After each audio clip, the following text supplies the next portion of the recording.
Hello everyone, I'm joined today by Antonis Dimitrou, who is a SEO and content strategist with 5 years of experience. He currently serves as the SEO lead at Minuttia, a content marketing agency for B2B SaaS. Welcome, Antonis. Thanks for joining me today. Hello, Christian. Thank you for having me on your podcast. So the topic we chose, we agreed on today is how to create an SEO strategy for B2B SaaS in 2024.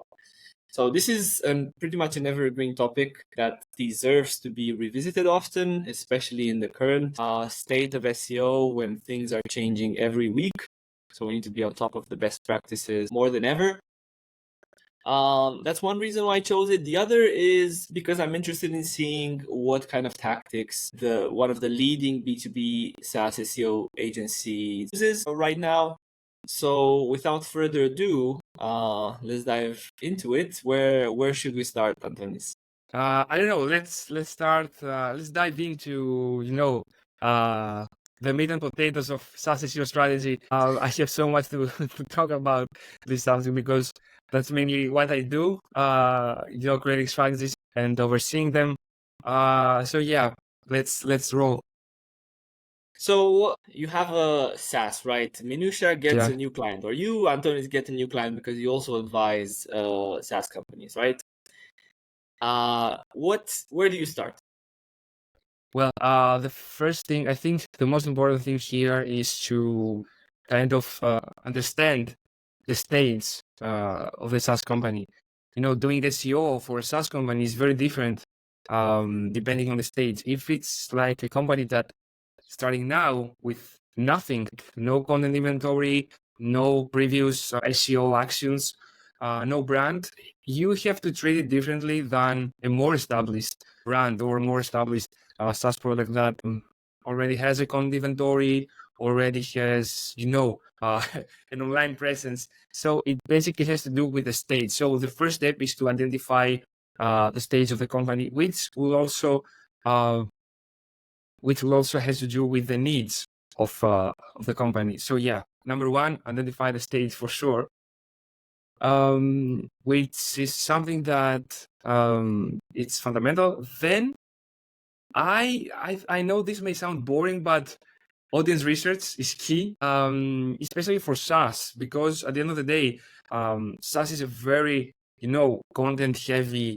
When it comes to SEO, is a very content heavy industry.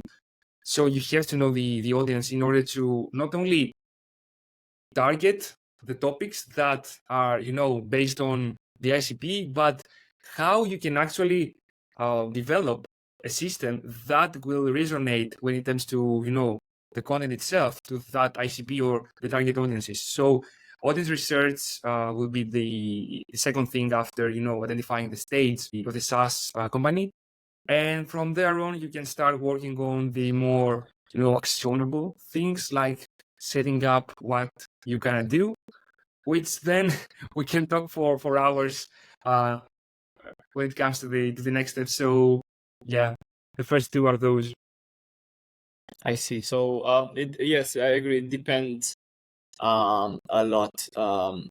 So what would you say in terms of where the company is at? Let's say a company who's just starting and a company who, let's say, has around 200-300 blog articles, has maybe 60 DR in the SaaS, I don't know, but has traffic, so it has maybe 50,000 monthly or maybe weekly traffic. This depends because it depends on what you focus on. If you focus on high volume, you'll have more traffic, but that doesn't necessarily mean it converts. Yeah. But let's say it has around 300 articles, 60 DR, and it's performing well. It has articles in the top 3. Some of them in the top 10, but most of them are not in the top 10. Basically handling SEO for a SaaS company that already has some SEO content on the website, or SEO actions, maybe backlinks for this. So yeah, I would say that when you are doing SEO for a more established brand, you have to see from the bottom up, like you do for every company, for every SaaS company. So I would go with identifying the gaps when it comes to more bottom of the funnel queries. Like, for example, the standard boring bottom of the funnel queries, you know, the alternatives, the comparisons, the best X software, best Yeah. X tools, etc. Yeah, which are those? Like, let's stop here for a moment. So, which are those top of, bottom of the funnel? So you have X alternatives, everyone knows Yeah, about. Have best X software, yeah. and you have different synonyms here. What else? The versus, like, for example, your product versus other products. You can do, I mean, some how-tos may also generate signups for, I don't consider how-tos bottom of the funnel, but they work well for SaaS. Like, you know, if the market, very product related how-tos can work well. Yeah, Right, and like how to other send a things like, newsletter, and you have an email marketing software, and that converts yeah, well, right? yeah, of course. So I would go and identify any gaps. This may sound kind of, you know, like, but it's easy to cover everything. Most of the times they don't cover everything. And this is why, because many of those queries have query variables that are very, you know, niche down. For example, I can go, as you said, for email marketing, I can go for best email marketing software. Yes, most SaaS companies that, you know, are about email marketing will have this, but then you can start covering more niche terms, like, for example, best email marketing software for, I don't know, enterprises, an example, for small businesses, for non-profits, etc. I don't know. You start to using modifiers to identify your gaps. So this is something I would say is the most important thing when it comes to bottom of the funnel. Identify your gaps. And then from the bottom up, you start building your, not building, you start increasing your topicality on specific segments. Like, if you have an established company, you already are associating specific topical segments in the eyes of Google. So you want to understand what these topicalities, like, for example, how Google perceives you, and then you start building from those. And of course, everything has to be aligned with the end goal, which is to, you know, drive conversions. So you have to support those bottom of the funnel pages. A common thing I would say is, like, it's a common thing. Whether you do SEO for for a more established brand, or some, you know, company that starts now, you must stick to a single topic or specific topical segments, which has to do with topicality. So yeah, going from the bottom up and supporting those bottom of the funnel pages with other, you know, topical related pages. That's advice for the starting from zero, or for both. For both, yeah, for both. But as we say, for more established, I can go there, uncover the gaps you have when it comes to bottom of the funnel queries, and then start building those out. Okay, that's step number one. What's step number two? You're let's say you're done with creating bottom of the funnel pages. You have to do so many things after that. A huge part of strategy is where basically, Let's say what's the next thing that has the most impact, drives the most revenue, because that's what everyone wants in the yeah, end. yeah. I would say to kind of identify your money makers, which are the pages that actually make you money, make you the, you know, the most money, and kind of support those money makers. I like to call them money makers because everyone understands what we're talking about. It's a money making page. So yeah, you can then kind of, as you building a strategy, you kind of have to visualize where you want to go, and this is the core of every strategy. Like, visualize where you wanna go. So if you wanna, you know, increase, let's say, your signups for a specific feature group or specific product group, you have to support the money making or the lead generating pages to that segment, which means that you have to support those. Could it be like building more backlinks, creating more supportive content? I don't know. It's up to, you know, to how things are in specific SERPs and the specific niche, and of course the budget. And we can't talk about strategy without mentioning budget, because these things are so dependent. If you have like a huge budget, you can do more things. My strategy can have anything, like, you know, link building, content creation, content updates, of underperforming content, anything. But the core aspect of a strategy is to visualize where you want to go. Let's say for a company who's just starting, who's just a new company considering using SEO as a acquisition channel. right? Yeah. Mm-hmm. And they are wondering what budget should I expect to allocate to SEO, on which timeline for it to start generate revenue. What would you tell them? Well, basically, I think of SEO as something that, it's kind of something continuous. I mean, for example, I don't like the term SEO campaign because it gives the feeling of doing something once and then you kind of, ignore it. There are one-off things in SEO. For example, an audit can be a one-off thing, but you have to a re-audit later on. But anyway, and the other thing that can be one-off could be like, for example, closing some link gap via links, which is kind of debatable again because everything has to have momentum. As long as you maintain momentum, you will see results faster and you also see better results. So when it comes to timeline, I don't have an exact answer. And I know you don't have an exact answer as well because this is SEO. We don't have answers. It all depends. As long as you are consistent, results will come. Regarding budget, it all comes down to each company.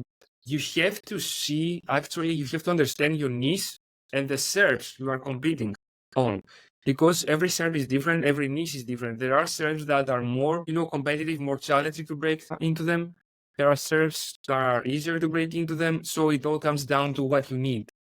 So yeah, this is something that should be decided internally, and then the agency or the consultant should be able to kind of provide insights like, okay, this is doable, or this is not like so doable. So we need more things, more budget.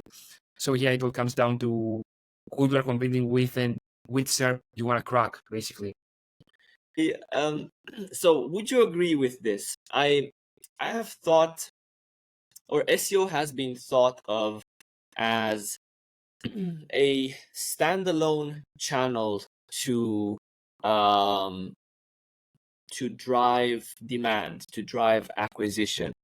And what I mean by this is I saw this perspective that kind of clicked in my mind that SEO SEO is part of a wider content marketing effort in the sense that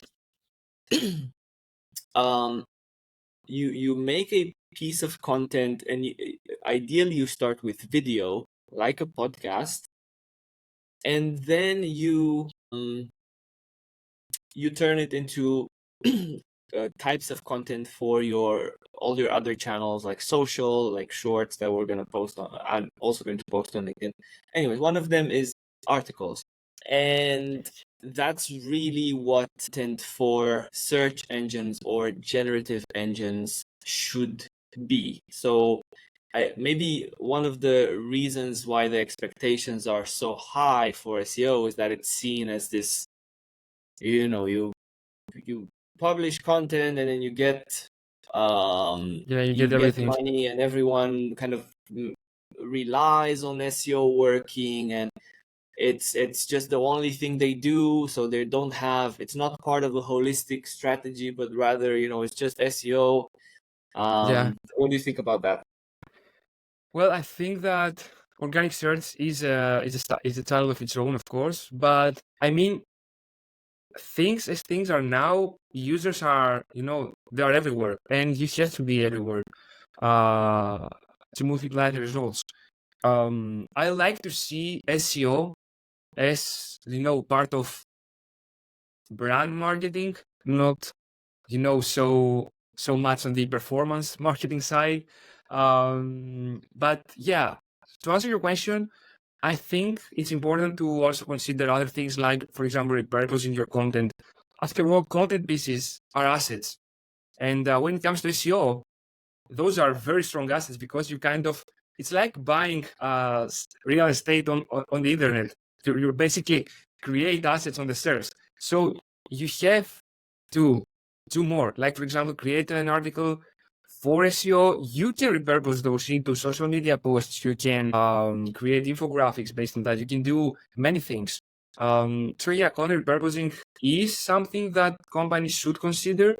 And of course, I also like to think as search as something holistically. Like for example, people are searching for things on different channels, different mediums. Like for example, someone may search, and by the way, those can be like complementary parts of the same buying circle. Like for example, I'm a user that I want to make a buying decision. I may search for things on different mediums. Like for example, I can search on social, I can search on YouTube. I can then go and do a couple of Google searches, go on forums, even ask AI. So all those channels can be part of a more holistic like strategy. For example, you can target specific queries on YouTube, or you can repurpose your content pieces like on short form videos and reels. So you can create a more 360 approach to content development. So yeah, I agree that this can be turned into a more multi-channel approach, which at the end of the day it will multiply brand presence and it may multiply results. Among clients that you've seen, have you seen both philosophies where some are just doing SEO without really making it a part of a holistic strategy, and some who are including it as part of a holistic strategy, just for our kind of state of things, understanding of the state of things.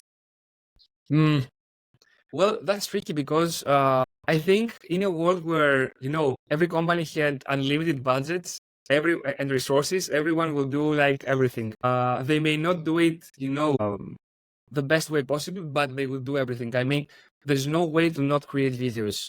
There's no way. I mean, there's no reason to not create videos. There's no reason to not create engaging social media content, or not leverage, like for example, executive accounts, or even leveraging the founder's account to create thought leadership and amplify on the brand messaging. Companies don't have infinite resources. They are very limited to resources, and they kind of very strategic when it comes to picking where they want to invest the budgets, and at the end of the day, which channels they want to invest more heavily into. I've seen companies that invest more on different mediums. They may invest like both on paid search, SEO, invest on video marketing, invest on LinkedIn, for example, content. But there are other companies that, for example, SEO has a very high ROI for them, and they just may allocate most of the budget there. At the end of the day, it's which channel works best for you. I also wanted to ask you about your thoughts on how generative engines and AI overviews will impact SEO. That's a huge question. Oh, wait, I think we could that could be a standalone podcast on its own. So I basically like to think of LLMs and generative engines as actual channels.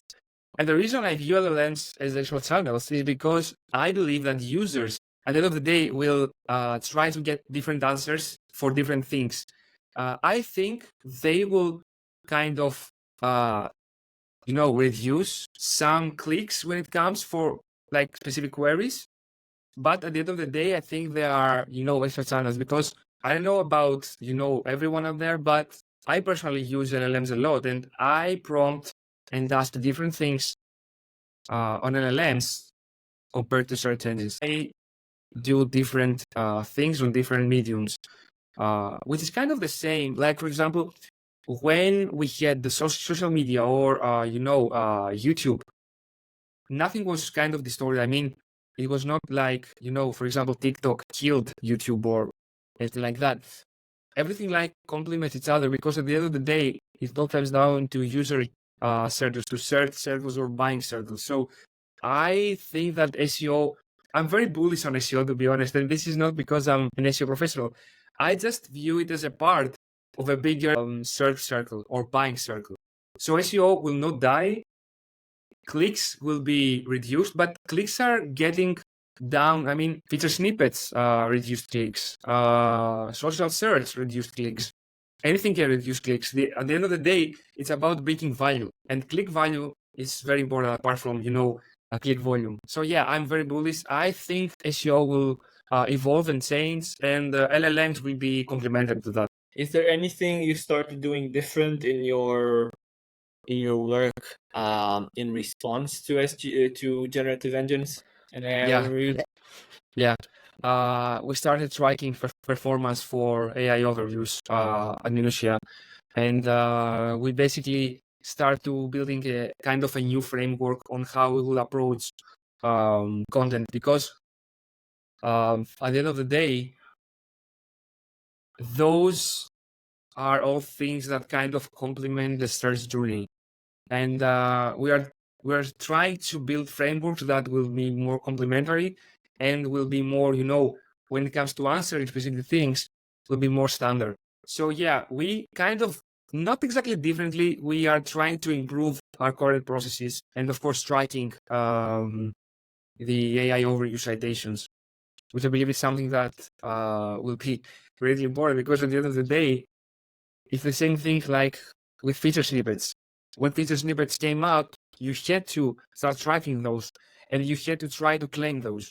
I think it will be the same with AI overviews. SEO will try to claim AI overview citations. Yeah. What are you using to track that? Using some different tools to track those citations. For the framework, we kind of using some a checklist of things based on, our observations and other things that I know, based on patents, etc. So yeah, kind of, a combination of best practices based on experience, and will be balanced. Can you share some of those, or are you under an NDA or something? Well, you have to be direct. I will say that you have to be direct and skip the fluff. I see. Yeah, yeah. That's all you can say. Okay. Yeah. There was one tool, by the way, that I know of called zip tie, that tracks visibility in AI overviews. I'm not sure if generative engines as well. Okay, moving on. You also mentioned branded searches, utilizing them. Yeah. What is that about? Well, I think this is more on the side of more established SaaS companies. One untapped thing when it comes to SaaS SEO is branded searches, and this is because people will use your brand to search for specific things. When you track branded queries, like on Google Search Console, you can see opportunities for potential new pages. I'll give some examples here. So for example, let's say that a query is brand plus testimonials, or brand plus reviews, or anything else. Like for example, how to use brand. So you can create new pages based on those brand searches to create navigational experiences for your users. So if a user is searching, like for example, how to uninstall or how to cancel, like, subscription or anything for your brand, you can create a page that will explain how you can do this, but you can also control the narrative and kind of try to, turn the tables. Or you can kind of curate information, like for example, reviews, testimonials, or you can also create branded content that will increase the engagement of existing users. Like if you have, for example, a page about how to use your product, for example, a brand query can be brand tutorial or brand how to use. You can leverage those to kind of create content that you will rank quite easy, because they are branded queries, and actually provide help to your users and control the narrative. Makes sense. Have you tried in this so those sound like going back to the editor in the money, bottom of the funnel category. Yeah. Have you experimented with, so one is you have competitor alternatives, but then you also have the keywords like you said, competitor reviews, competitor pricing, competitor I don't know, something else. have you experimented with creating content on these terms for a brand's competitors, and what have you seen in terms of results? Well, we have handled SEO for companies that had such queries already. As part of our strategy, we don't usually go for reviews, because the thing with reviews is that if you do a review, like for example for a competitor, you have to actually create an association with reviews, so you have to cover more, which means you have to allocate a certain budget to those review pages. And sometimes, depends on the case, you may want to allocate this budget to other things, like for example other content pieces or backlinks or anything else. Because if you create a single review page, it may not rank if you are not kind of associated with reviews or specific reviews for specific tools. So it's not huge part of how we do things, but Integrations is another one. yeah, integration is huge. Yeah, Like integration is huge. integrations.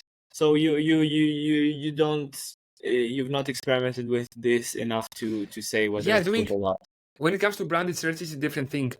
As you said, when it comes to competitor reviews, like for example, using the branded queries of the competitors to create review pages, Yeah. it all has to do with budget. I mean, at the end of the day, you have to cover more reviews. Like if I do one review page, I have to open other review pages to kind of create a niche to be content. But isn't that just like competitor alternatives in a way? So it should be the same in terms of budget. If you're ranking for a term of your competitor, that's valuable, right? Yeah, but the thing with alternatives is that they're more in the market. Like for example, we have someone that wants to kind of parse the tool and is kind of doing a market research. When it comes to reviews, it's more product specific. So that's right. why Let's I'm say saying it's integrations then. Let's say integrations. So someone's looking for MailChimp integrations and you're working for Active Campaign, right? Someone's looking for MailChimp integrations. They probably want to find out what are MailChimp's integrations, right? What other software MailChimp integrates with. So would that not be valuable for you at Active Campaign? Because you can say MailChimp has these integrations, but we have more. Something like that. Yeah, it can be. At the end of the day, you want to control the narrative. It can be. You can do that. But sometimes those branded queries have very noisy search. Like you get the brand searches, on the top spots, and sometimes it's kind of harder to break into. But yeah, it can work. I mean, controlling the narrative is key. You can do that with that. I'm just wondering, I had this, I also create competitor-based content. And I saw these keywords and I wanted, it seemed like a good idea, but I never got the chance to try it. So I was just wondering if you had any experience with that, that's all. The problem with some of those competitor branded queries is that the search may be noisy, especially now with many they may have Reddit pages, they have the page from the competitor, so it may be tricky to kind of go into the search. I don't know. Yeah. Okay, makes sense. What about what else do you have here? What about multi-channel search optimization? What is that? This is something I would love to do more, but it's very hard to do because at the end of the day, you have the capacity for that. Multi-channel search. This is kind of based on what we discussed before for repurposing content. As I said, people are searching on different mediums right now, which means that yes, social media, there are not search engines, but you can leverage those. Like for example, even for SaaS, there are commercial queries, like for example, best X software on YouTube. So why not also cover those on YouTube?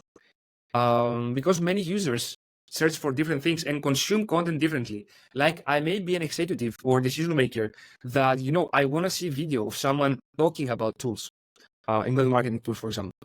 So when you create content optimized for search on specific mediums, you kind of capture users that you may couldn't capture if you were only reliant on organic search on search engine traffic. So yeah, if and most of the times those queries may overlap.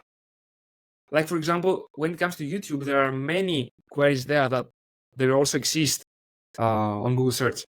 So you kind of cover everything, but it's hard to do because it's a capacity thing. Like for example, okay, we can do that, but we have to create social search content, YouTube videos, articles for Google.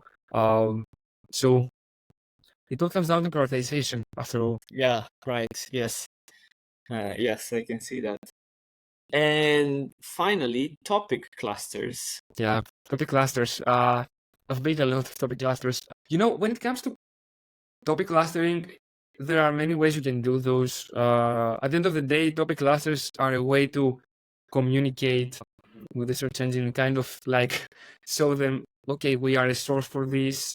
We know the topic well. We have many resources on the topic, and kind of create a better structure for the bots to kind of crawl everything. So there are many ways to create those clusters. One thing I like when it comes to SaaS is kind of going after specific topical segments and build clusters based on those.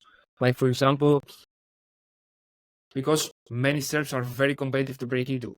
Like if I have an SEO related SaaS product, if I try to create topic cluster on SEO, I'm competing with the big guys, Semrush, HubSpot, those people that, those products that appear, not people, those products that appear high on search results. So what I can do is go for more niche topical segments. Like for example, if my features greatly help with internal linking, I can go and target internal linking as a topical segment and then start building up from this one. So going narrower. That's an approach that kind of works well, has worked well for us. And it's something that most of the times would be easier to execute because, of less competition. So yeah, it's a way to approach clustering. It's not the only way. There are many ways, like hundreds ways to approach clustering topics and clustering content, but that's something I like personally for SaaScom. Can you give another example of so steering away from highly competitive queries and looking for less competitive ones? Like how? Let's take some examples. I don't know what is. Let's say just a random example. Do you have one in mind? Well, we recently, not recently, just like a year or something, we did a topic cluster for a content creator marketplace SaaS. And what we did, we went narrow on UGC, user-generated content. That cluster drove like thousands of conversions. And I believe it was because many UGC-related queries were easier to kind of rank for, and the cluster was so narrow that people that were landing on the pages, they wanted to learn about UGC, they wanted to leverage UGC, so it was more targeted. So yeah, this is an example. Another example would be for matching features with topical segments. Like for example, if I have, let's go back to email marketing. If I have an email marketing SaaS and one of my feature capabilities is, let's say, I don't know, segmentation, audience segmentation. I can try to build, the cluster topics around segmentation and related terms for segmentation, and then start to bring my, my topicality up from there. Instead of going, the more broad way, like what is email marketing benefits, email marketing best practices, etc. Yeah, makes sense. What tool do you usually use to so you have the core keyword, the main keyword. What do you use to then have all the variations, to get all the variations? Standard keyword research tools. There's nothing secret there. Standard keyword research tools. I personally like using autocomplete a lot and related searches a lot, and I also like to scrape PAA questions and see which of those return can be turned into, individual articles, individual topics. So yeah. Makes sense. All right, Antonis. Thanks a lot for the chat. We covered a lot of things. Yeah, Crystal, thank you. So as I mentioned, you also started advising companies on the side on their SEO and content strategies. You're currently fully booked, but if someone is interested, what other details should they know and where should they reach out? Yeah, but at the moment I just have one slot for for retainers. I basically do like consultations. They can hit me up on LinkedIn. They can find me on LinkedIn and see if I can provide any value. I'm more than happy to help any such company that wants to grow organically. All right. Thanks, Antonis. Thank you, Christian. Ciao.